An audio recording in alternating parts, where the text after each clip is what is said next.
옆 사람 보고 인사하십시다. 교회 참 잘 오셨습니다. 한 번 더 하십시다. 진짜 참 잘 오셨습니다. 저 한번 보시고 사랑하고 축복합니다. 오늘 우리 교회는 종려주일로 지킵니다. 그리고 오늘부터 시작하는 한 주간을 고난주간으로 지킵니다. 종려주일은 예수님께서 죄인들을 죄와 죄의 싹슨 죽음과 그 죽음의 증상들인 질병과 고통으로부터 구원하기 위해서 나귀 새끼를 타고 예루살렘을 들어가실 때 많은 사람들이 종려나무를 꺾어서 일부는 길에 깔고 일부는 흔들면서 호산나 다윗의 자손이여 찬송하리로다, 주의 이름으로 오시는 이여 가장 높은 곳에서 호산나 하리로다 하면서 예수님을 환영한 것을 기념하기 위해서 지키게 되었습니다. 한마디로 예수님의 구원 사역을 기념하기 위해서 지키는 것입니다. 따라서 우리 교회도 오늘 종려주일을 비롯하여서 한 주간 계속되는 고난주간을 그냥 아무 생각 없이 그냥 무의미하게 보내서는 결코 안 되는 것입니다. 특별히 우리를 위해서 십자가에서 고난을 당하신 예수님의 그 한 주간의 행적들을 우리가 쭉 살피고 또 깊이 묵상하면서 감사와 찬송으로 보내야만 하는 것입니다. 이런 의미에서 그러니까 한 주간을 우리가 좀 더 고난주간을 의미 있게 지키기 위해서 저는 오늘 여러분들과 함께 예수님의 한 주간의 행적 중에 십자가 위에서 엄청난 고통을 당하면서도 자신을 십자가에 못 박은 사람들을 원망하거나 저주하지 않고 오히려 그들을 위해 기도해 주신 예수님의 중보 기도를 생각하면서 은혜를 나누는 시간을 갖고자 원합니다. 특별히 예수님의 중보의 기도의 의미가 무엇인가, 그리고 어떤 근거로 그와 같은 기도를 하셨는가, 그리고 그 중보 기도의 결과가 무엇인가를 좀 나누어서 생각하려고 합니다. 예수님께서 십자가에 달려 죽으시면서 마지막 7마디 말씀을 하셨는데 우리는 이것을 가상칠언이다 그렇게 말씀을 합니다. 주님께서 남기신 7마디의 말씀 중에 가장 첫 번째로 말씀하신 말씀이 오늘 본문 34절의 말씀입니다. 그리고 이 말씀은 누가복음에만 나오고 있습니다. 아버지, 저들을 사하여 주옵소서, 자기들이 하는 것을 알지 못함이니이다. 오늘 본문을 보게 되면 예수님께서 십자가에 달려 두 범죄자들 사이에서 부끄러운 죽음, 고통스러운 죽음을 당하고 계셨습니다. 사실 십자가는 범죄자들 중에서 중범죄자들이 자들을 처형하는 처형의 방법입니다. 그런데 예수님께서 예수님의 재판을 담당했던 빌라도에게 무려 3번이나 나는 그에게 죽일 죄를 찾지 못했다고 무죄 선고를 받았음에도 불구하고 결국 정죄를 받고 십자가에 못 박혀 죽으시게 되었습니다. 그렇다면 죄가 없음에도 불구하고 죄인으로 인정을 받고 십자가의 엄청난 고통 속에서 죽게 된 예수님, 그 예수님의 반응은 무엇이었을까 하는 것입니다. 죄 없이 자신을 십자가에 못 박은 사람들을 저주했습니까? 그렇지 않죠. 그렇지 않으면 하늘의 천군 천사를 통해서 자신들을 십자가에 못 박은 사람들, 못 박을 수 있도록 판결한 사람, 거기에 동조한 사람, 그 일들을 꾸민 그 모든 사람들을 다 죽이셨는가? 그렇지도 않습니다. 그렇다면 억울하게 십자가에 못 박혀 죽으시는 그 예수님께서 한 것은 무엇이냐 할 때 자신을 죽이려고 하는 죽이는 그 원수들을 위해서 하나님 앞에 기도했다는 것입니다. 어떤 기도했습니까? 저들의 죄를 사하여 주옵소서라고 하는 중보 기도를 했다는 것입니다. 특별히 이 신약 성경 헬라어 원문에서는 예수님께서 이 기도를 계속적으로 반복한 것으로 이해하게 만드는 것을 볼 수 있습니다. 다시 말해서 아버지, 저들을 사하여 주옵소서. 자기들이 하는 일을 알지 못함이니이다 라고 하는 이 기도를 나중에 사람들이 귀에 들리기 전까지 계속해서 기도했다라고 하는 사실입니다. 예컨대 예수님께서 로마의 군병들이 자신을 십자가 위에 못 박기 위해서 눕히셨을 때, 그때도 예수님은 조용히 아버지 저희를 사하여 주옵소서라고 기도했다는 것입니다. 또 로마 군병들이 예수님의 팔과 다리에 못을 박았을 때에도 역시 예수님은 아버지 저들을 사하여 주옵소서라고 기도했다는 것입니다. 더 나아가서 로마의 군병들이 십자가를 이렇게 세움으로 자신의 살이 찢어지는 큰 고통 가운데에서도 예수님은 아버지 저들을 사하여 주옵소서라고 기도했다는 것입니다. 그리고 마지막으로 십자가에 달린 자신을 향해 많은 무리가 비웃고 조롱하였을 때에도 예수님은 역시 이때는 모든 사람들이 다 알아들을 수 있는 큰 소리로 아버지 저희를 사하여 주옵소서. 자기들이 하는 것을 알지 못함이니이다 라고 기도했다라고 하는 사실입니다.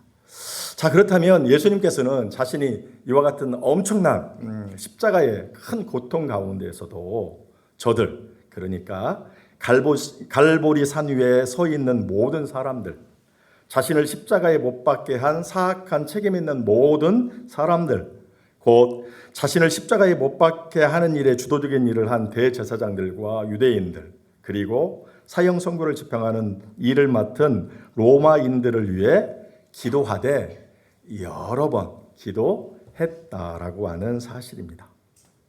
그렇다면 예수님께서는 왜 이 사람들, 예수님 편에서 보면 원수들이라고 할 수 있는데 그 사람들을 위하여 기도하되 이렇게 여러 번 기도하셨을까?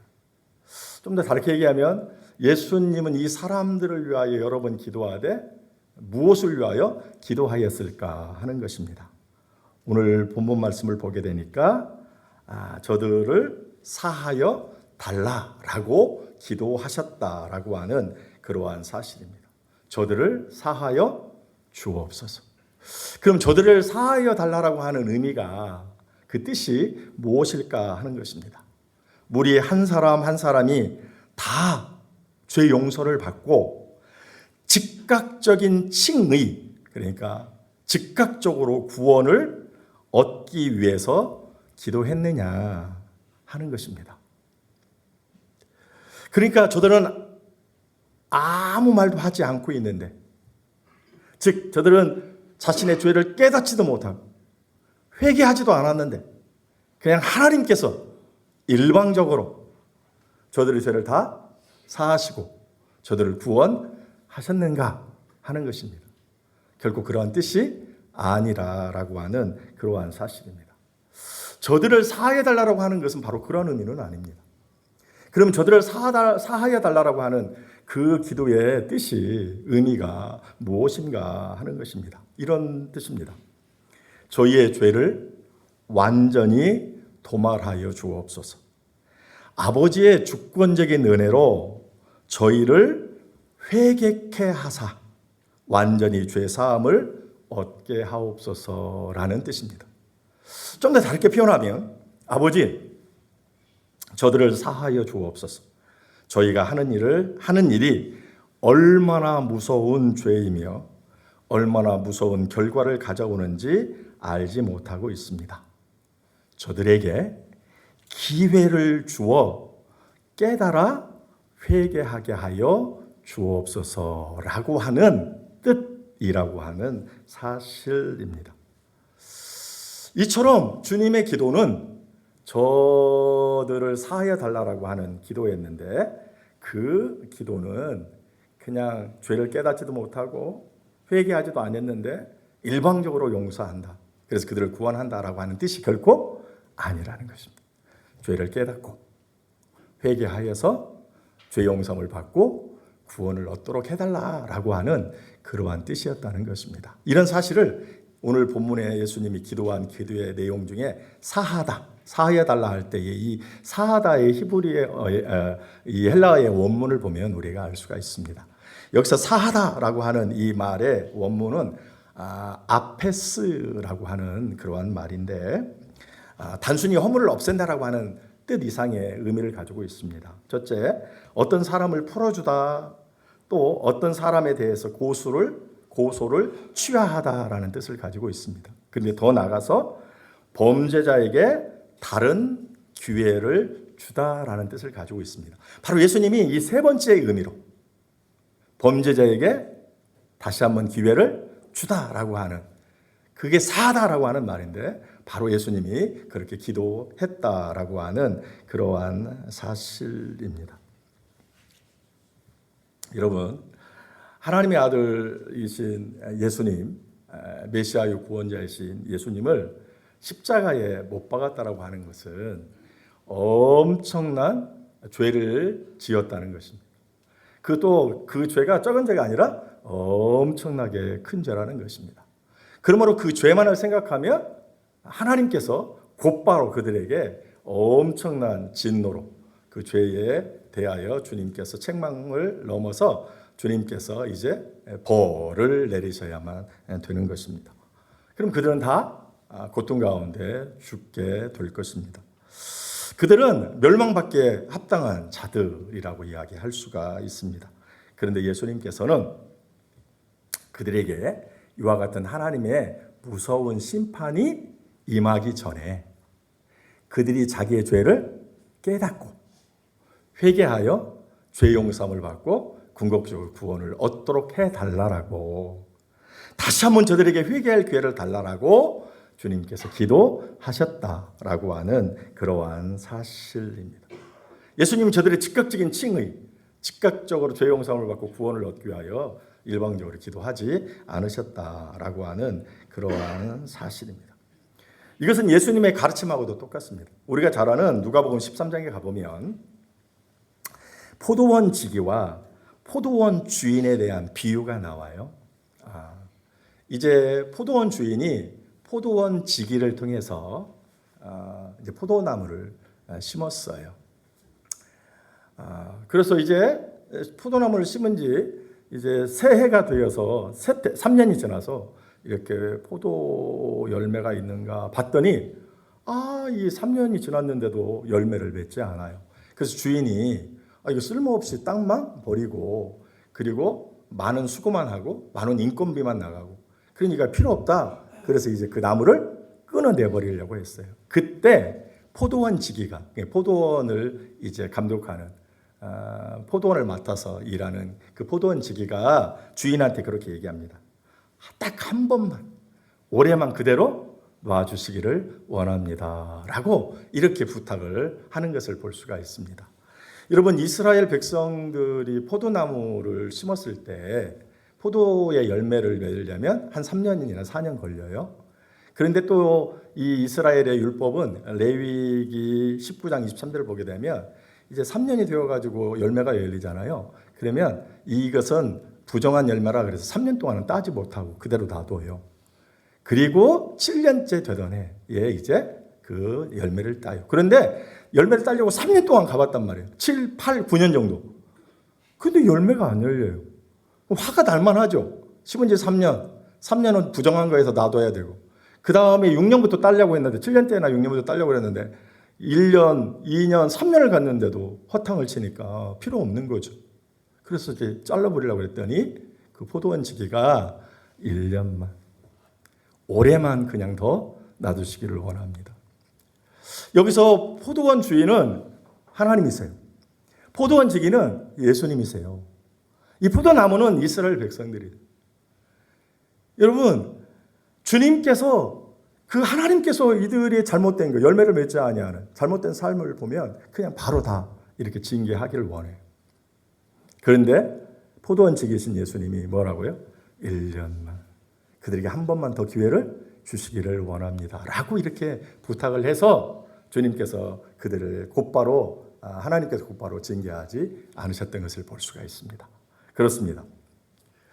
바로 주님께서 이들을 위하여 사하여 달라고 기도한 것은 이들에게 한 번 더 기회를 달라고, 이들이 자신의 죄를 깨닫고 회개하여 용서함을 받고 구원을 얻을 수 있도록 한 번 더 기회를 달라고 그렇게 기도했던 것을 볼 수가 있습니다. 하나님은 히브리서 13장 8절 말씀을 보게 되면 어제나 오늘이나 동일하십니다. 그래서 주님께서는 그때의 그 죄인들을 위하여 하나님 앞에 저들을 사하여 달라고 기도하셨던 것처럼 오늘날도 우리를 향하여 그리고 세상을 향하여 지금도 사하여 달라고 변함없이 기도하고 계신다는 것입니다. 우리가 로마서 8장 34절 말씀을 보게 되면 주님께서 죽으시고 부활하시고 승천하셔서 하나님의 우편에 계신다 그래요. 그럼 우편에 계셔서 뭐 하시는가 할 때 이 땅에 있는 주의 백성들과 세상의 많은 사람들을 위하여 중보 기도하신다. 그렇게 말씀을 합니다. 로마서 8장 34절 누가 정죄하리요 죽으실 뿐 아니라 다시 살아나신 이는 그리스도 예수시니 그는 하나님 우편에 계신 자요 우리를 위하여 간구하시는 자신이라. 그러면서 그 다음에 뭐라고 얘기하는가? 누가 우리를 그리스도의 사랑에서 끊으리요? 환난과 공고와 핍박과 기근과 적신이냐 위험이냐 칼이냐? 못 끊어. 세상이 우리를 어떻게 하지 못해. 왜? 부활하시고 승천하신 예수님, 하나님 우편에 계신 그분이 지금도 우리를 위하여 뭐하고 계세요? 기도하고 계시기 때문에 그렇다는 거예요. 주님은 오늘도 저와 여러분들을 위하여 기도하신다라고 하는 그러한 사실. 뭔 기도를 할까요? 하나님, 저들에게 저들의 잘못을 사하여 주옵소서. 저들에게 한 번 더 기회를 주시기를 원합니다. 이렇게. 우리가 주의 말씀대로 살아가기를 원해요. 그러나 우리가 주의 말씀대로 살아가지 못해. 근데 우리가 주의 말씀대로 살아가지 못하는 그 죄는 우리가 어떻게 할 수가 없어요. 그 죄에 대해서 반드시 우리는 하나님께로부터 심판을 받을 수밖에 없어요. 우리는 멸망할 수밖에 없어요.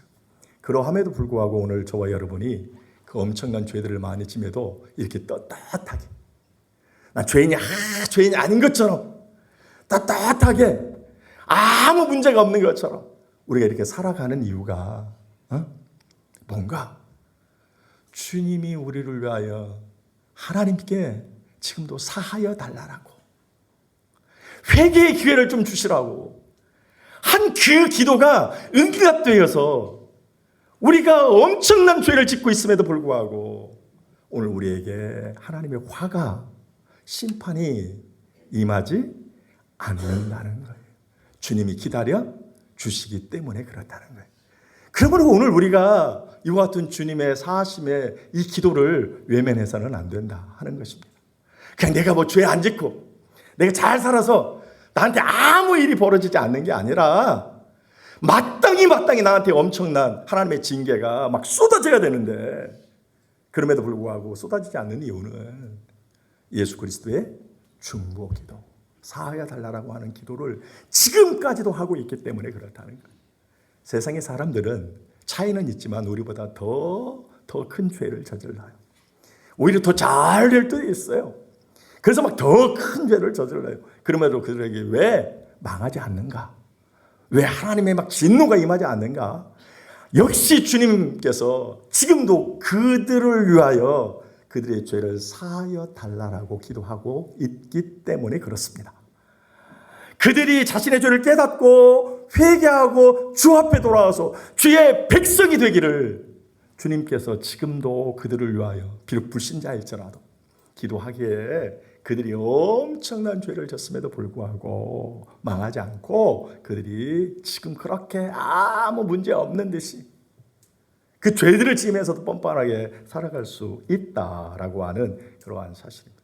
죄는 반드시 주께서 기억하시고 심판하십니다. 영원히 미뤄지지 않아요. 주님께서 아직 오지는 않았지만 그것이 된다고 해서 영원히 미뤄지지 않아요. 반드시 우리를 심판하십니다. 따라서 우리가 그 심판이 우리에게 무서운 심판이 임하기 전에 지금 우리를 위하여 하나님의 우편에서 그렇게 사하여 달라고 중보기도하는 그 중보기도의 그 기도를 우리가 기억하고 속히 죄를 깨닫고 주 앞에 회개해서 용서를 받는 오늘 우리들이 되어야 되겠다 하는 것입니다. 자, 그렇다면 왜 주님께서 앞서 말씀드린 이 자신을 죽이는 사람들이 원수잖아요. 그 사람들을 위하여 왜 사해 달라고 그렇게 기도를 하셨을까? 왜? 오늘 34절 말씀 하반절 보게 되니까 자기들이 하는 일을 알아요, 몰라요? 뭘 한다는 거예요. 자기들이 하는 일을 알지 못하기 때문에 저들을 사하여 달라고 그렇게 지금 기도하신다라고 하는 사실입니다. 예수님이 저들이 알지 못하기 때문에 하나님 사하여 주세요. 회개의 기회를 주세요. 이렇게 지금 기도했어요. 그러면 예수님이 저들이 몰란다고 하니까 진짜 몰라겠죠. 그죠? 예수님 거짓말하는 분이 아니니까. 그런데 우리가 언뜻 보면 이들이 안 몰라. 다 아는 것 같아요. 봐요. 이들이 뭘 알아요? 빌라도는 예수님이 무죄하다는 거 알아요? 몰라요? 알지요. 그런데 어떻게 했어요? 그 유대인들의 여론의 압박에 밀려서 어떻게 해요? 죄라고 인정하고 그를 내주었던 것을 볼 수가 있어요. 그러면 이제 대제사장들과 장로들, 예수가 무죄한 예수를 어떻게 죽음에 넘긴 사실을 알죠. 무리들은 십자가에 못 박게 하소서라고 부르짖음으로 예수님의 피를 요구한 거 그들도 알죠. 로마 군병들은 그들이 무죄한 예수님을 실질적으로 십자가에 못 박은 사실을 잘 알아요. 이들 모두는 모르는 게 아니라 뭐예요? 잘 알아요. 그럼에도 불구하고 예수님은 저들이 알지 못하기 때문에 사하여 달라라고 기도했어요. 뭘 알지 못한다는 거냐? 이거예요. 예수님이 누군가를 몰라요. 예수님이 하나님의 아들인 거 몰라요. 그분이 그들을 구원할 구원자, 메시아 또는 그리스도라고 하는 사실을 알아요? 몰라요? 몰라요. 더더구나 그분을 죽인 못 박는 그것이 죄 중에서 엄청난 큰 죄라고 하는 것을 몰라요. 더 나아가서 그 죄의 결과가 얼마나 끔찍한지, 얼마나 무서운지를 그들이 알지 못했다라고 하는 그러한 사실입니다. 이걸 몰랐다는 거예요. 예수님이 누구인지, 예수님을 십자가에 죽인 죄 중에서 얼마나 큰지, 그 큰 죄의 결과가 얼마나 그들에게 끔찍하고 무서운 건지를 알지 못했다라고 하는 그러한 사실이에요. 그래서 저들이 이와 같은 일들을 했으니 용서해달라 그래요. 어떤 분들은 그런 얘기할 수가 있어요. 그러면 무지가, 예수님에 대한 무지, 죄에 대해 무지, 그 죄의 결과에 대한 무지가 죄를 받은 사람들에게 사함을 받을 수 있는 그러한 근거가 되는가? 그렇지는 않아요. 내가 몰라서 죄를 졌다고 해서 그게 죄가 아닌 것이 아니고 죄예요. 그러나 다시 한번 기회를 줄 수 있는 그러한 하나의 근거는 될 수 있다라고 하는 그러한 사실이에요. 그래서 주님께서 그를 위하여 기도하게 되었다라고 하는 것입니다. 자, 이렇게 기도를 했어요. 기도의 결과가 어떻게 되었을까요? 응답되었을까요? 응답 안 되었을까요?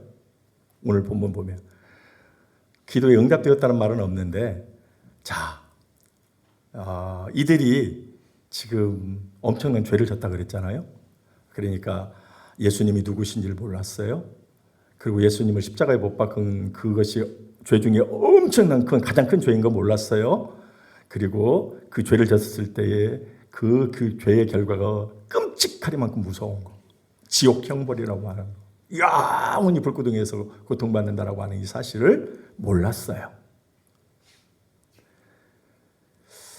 자, 그래서 그들이 어쨌든 몰랐어요. 그래서 그들은 어떻게 해요? 죄를 진 거죠. 그러면 그들에게 뭐가 임해야 돼요? 하나님의 진노가 임해야 되죠. 그런데 오늘 본문 말씀을 보니까 그들이 죽었어요, 살았어요? 그 골고다 언덕 위에서 막 하나님이 막 불을 내려서 그들 완전히 다 불살라 죽이셨나요? 그렇지 않죠. 여전히 그들은 아무 일이 없는 듯이 살아갔어요. 이게 왜 그랬을까요? 누구의 기도의 결과로? 예수님의 중보 기도의 결과로 그들이 하나님의 진노에서 지금 피하게 되었다라고 하는 그러한 사실입니다. 그들에게 주님의 기도가 응답되어서 하나님께 응답되어서 하나님께서 그 주님의 기도를 들으시고 그들에게 어떻게 했어요? 다시 한번 기회를 허락하셨다는 것입니다. 이게 기도의 응답이 구체적으로 어디서 나타나는가? 우리가 오순절 성령 강림에서 나타나요. 예수님이 죽으신 후에 7주 지났어요. 77에 49.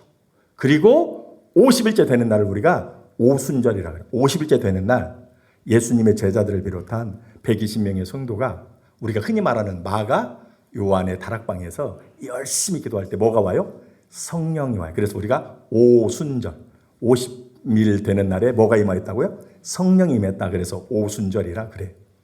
이 오순절에 열심히 기도해서 뭘 받아요? 성령 충만함을 받았어요. 그리고 성령 충만을 받은 그 주님의 제자 중에 대표격인 베드로가 길거리를 나가요. 그래서 뭐 했을까요? 주의 복음을 증거했어요. 주의 복음을 증거했어요. 그때 어떠한 일이 벌어졌는가? 그 증거가 사도행전 2장 23절 24절에 나와요. 그리고 36절에 나오는데 이렇게 얘기해요. 베드로가 이런 설교를 해요. 그가 하나님께서 정하신 뜻과 미리 아신 대로 내준 바 되었거늘 너희가 법 없는 자들의 손을 빌려 못 박아 죽였으니 예수님을 너희가 못 박아 죽였다. 이렇게 얘기합니다. 그러면서 24절 보면 너희가 십자가에 못 박은 이 예수를 하나님이 주와 그리스도가 되게 하셨느니라. 너희가 지금 예수님을 십자가 못 박아 죽였는데 그 십자가 못 박아 죽인 너희가 그 예수님이 주, 구원자, 그리스도, 기름 부음을 받은 자, 메시아. 야, 이분이 하나님의 아들이고 이분이 우리의 구원자야. 근데 이를 너희가 어떻게 했어? 죽였어. 라고 이렇게 이야기를 합니다. 그러면서 뭐라고 얘기하는가? 예수님처럼 똑같은 얘기예요. 17절 보면 형제들아 너희가 알지 못하여서 그리하였으며 너희 관리들도 그리한 줄 아노라. 베드로도 똑같이 너희가 예수 그리스도의 십자가에 못 박혀 죽었는데 야 그분이 하나님의 아들이야. 우리가 그토록 오랫동안 기다렸던 몇천 년을 기다렸던 우리를 구원할 구원자였어. 그런데 너희가 이분을 죽였어. 십자가에 못 박아 죽였어. 큰 죄지. 이제 너희 어떻게 할 거야? 그런데 형제들아 그리고 너희의 관리들아 너희가 이렇게 한 것은 너희가 알지 못하여서 그리하였다. 이렇게 설교를 했어요. 그러니까 이 설교를 들은 이 많은 사람들이 어떻게 했어요? 이렇게 했어요. 말씀해 보면 마음에 찔려. 뭐라고요? 마음에 찔려. 베드로와 사도들에게 형제들아 우리가 어떻게 할꼬 난리 난 거예요. 마음에 찔려가지고 형제들아 우리가 그러면 이제 어떻게 해야 될까? 그때 베드로가 뭐라고 얘기해요? 회개하고 세례를 받고 회개하여 죄 사함을 얻으라. 그 이후에 많은 사람들이 회개했어요. 뭐 했다고요? 회개. 죄 사함을 얻었어요. 그리고 구원을 받았어요. 그리고 그 사람들이 어디에 가담했을까요? 초대 예루살렘 교회에 가담했어요. 그래서 초대 예루살렘 교회가 엄청나게 많아졌어요. 사도행전 6장 7절에 하나님의 말씀이 점점 왕성하여 예루살렘에 있는 제자의 수가 심히 많아지고 허다한 제사장의 무리도 이 도에 복종하니라. 회개했어요. 누구의 기도 응답이 구체적으로 응답된 거예요? 십자가에서 저들을 사하여 주옵소서. 왜 이렇게 기도했는가? 저들이 알지 못해서. 그러니 알지 못하고 지은 것도 죄인데 반드시 하나님의 진노를 받아서 지옥 경벌을 받아야 되는데 그래도 몰라서 그랬으니 하나님 한 번의 기회를 주시기를 원합니다. 이렇게 기도했어. 그 기도가 어디서 응답이 나타난다고요? 오순절 성령 강림을 통해서. 그 주님의 기도가 이렇게 응답되었어요. 그리고 그들이 다 교회로 왔어요. 그러므로 십자가상에 위해서 예수님의 기도는 단순히 죄를 용서하는 기도만은 아니야. 더 나아가서 교회를 이루기 위한 기도예요. 교회는 어떤 사람들이 이루는가? 자신의 죄를 깨닫고 회개하고 죄 용서를 받은 사람들이 이루는 것. 그게 바로 뭐예요? 교회라는 거예요. 그러니까 예수님의 기도는 이들의 죄를 깨닫게 하고 회개하고 죄 용서를 받고 구원을 받아서 결국 주님의 몸된 교회를 이루도록, 주님의 몸된 교회를 위한 기도였던 것을 볼 수가 있습니다. 여러분, 예수님의 기도는 이렇게 응답되었습니다. 앞서 말씀드렸습니다. 예수님은 과거나 현재나 동일하신 분이십니다. 그분은 오늘도 하나님의 우편에서 오늘 우리와 이 세상에 구원받을 많은 사람들, 이 세상에 회개하고 죄인들 중에 회개하고 죄 용서를 받고 구원을 얻고 주의 몸된 교회에 가담해야 될 그 많은 사람들을 위하여 지금도 기도하고 계시다는 것입니다. 그러므로 여러분, 이 사실을 믿는다면 여러분 한 주간 주님이 지금 우리의 죄를 위하여 우리를 사하시게 달라고 하나님 앞에 기도하는구나. 내가 매일매일 삶을 살아가는데 나의 그 삶을 모습며 보면 내 생각으로 죄를 짓고 내 마음으로 죄를 짓고 내 입술로 죄를 짓고 내 행위로 엄청난 죄를 짓는데, 이 죄는 반드시 하나님께서 우리를 징계하시는데 내가 이렇게 징계를 받지 아니하고 이렇게 아무 일이 없는 듯이 살아가는 것은 지금도 오늘 나를 위하여 우리를 위하여 기도하신 그 주님의 중보 기도 때문인 것을 기억하시고, 오늘 우리가 그 주님의 마음을 이해하시고 우리가 우리의 죄를 철저히 회개해야 된다는 거예요. 한 주간 특별히 우리의 잘못된 것들을 늘 살피시고, 그리고 이 죄를 주 앞에 온전히 고하여서 주님의 그 간절한 기도처럼, 그 소원처럼, 그 마음처럼 우리가 죄사함을 받고 용서를 받는 그 시간으로 우리가 보내야 된다 하는 것입니다. 더 나아가서 주님이 이와 같은 나를 위하여, 나의 죄사함을 위하여 지금도 주님 앞에 간절히 기도한다면 오늘 우리도 삶을 살아가면서 다른 사람들이 오늘 우리에게 잘못을 많이 할 것인데, 우리가 연약함이 있고 우리 안에 죄성이 있어서 여전히 구원받았음에도 불구하고 그 죄의 세력하에 우리가 거하여서 우린 죄를 질 수밖에 없어요. 그래서 사도 바울 같은 분도 그렇게 얘기해요. 내 안에 두 가지의 법이 있어. 하나님의 말씀대로 순종하려고 하는 법과 세상을 사랑해서 막 세상을 쫓아가려고 하는 이 두 법이 내 안에서 막 싸운다는, 오라 나는 곤고한 자로다. 오늘 우리 안에 그와 같은 연약함이 있어서 우리가 죄를 짓는다. 그래서 다른 사람에게 상처와 아픔을 줄 수가 있어. 그런 이들을 우리가 어떻게 해야 되는가? 주님이 원수들을 위하여 사해달라고 주 앞에 기도하였던 것처럼 오늘 우리도 그들을 위하여 특별히 기도할 줄 알아야 돼요. 이 쉽지는 않지만 기도하셔야 되는 거예요. 그래서 우리가 그들을 용서하고 그가 회개하고 주 앞에 돌아올 수 있도록, 그래서 이 한 주간을 지내면서 간절한 기도를 통해서 그와 내가 화해되어야 된다는 거예요. 그래야 이 고난주간의 의미가 있는 거예요. 더 나아가서 아직도 나의 식구들이든지 나의 친척이라든지 나의 이웃들이라든지 세상에 많은 사람들, 하나님이 구원하기로 예정한 많은 사람들이 있어요. 그들이 주 앞으로 나올 수 있도록, 주님의 몸된 교회에 가담할 수 있도록 그들의 죄 회개를 위하여, 그래서 죄 용서를 받고 구원을 받고 주님의 몸된 교회에 가담할 수 있도록 아직도 믿지 않는 그들, 여전히 죄 가운데 거하는 그들을 위하여 우리가 기도해야 된다는 것입니다. 이렇게 할 때 우리가 고난주간 주님의 십자가에서 주님이 그 고통 가운데서도 그들의 죄를 사하여 달라고 기도하였던 그 사실을 제대로 묵상하는 것이고, 또 묵상한 사람답게 우리가 그렇게 한 주간을 의미 있게 보내게 되는 것이라.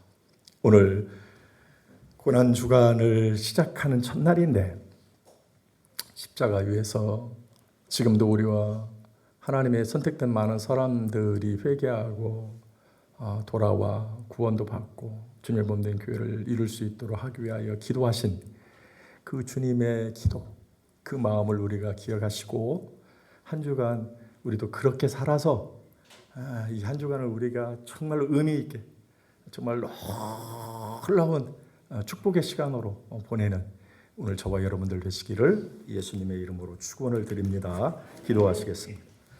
고마우신 아버지 하나님, 은혜를 감사합니다. 오늘도 우리를 사랑하여 부르시고 예수님의 그 십자가의 고난, 특별히 많은 사람들을 위하여 기도한 그 중보 기도를 우리가 살피면서 우리가 어떻게 한 주간, 이 고난 주간을 의미 있게 보내야 되는지, 어떻게 의미 있게 보내어서 우리에게 은혜의 시간으로 만들 것인지 말씀을 통하여 깨닫게 되었습니다. 하나님, 우리가 주 앞에 철저히 회개하게 하시고 나에게 아픔과 상처를 준 사람들을 이해하고 용서하게 하시고, 아직도 주님을 몰라 죄악 속에 거하고 있는 예수 믿지 않은 사람들, 예수 믿지 않는 많은 사람들, 그들이 회개하고 죄 영성을 받고 구원함을 얻고 주님의 몸된 교회에 가담할 수 있도록, 그들을 위하여 기도할 수 있는 저희들이 될 수 있도록 도와 주시옵소서. 예수님의 이름으로 감사 기도 올리옵나이다. 아멘.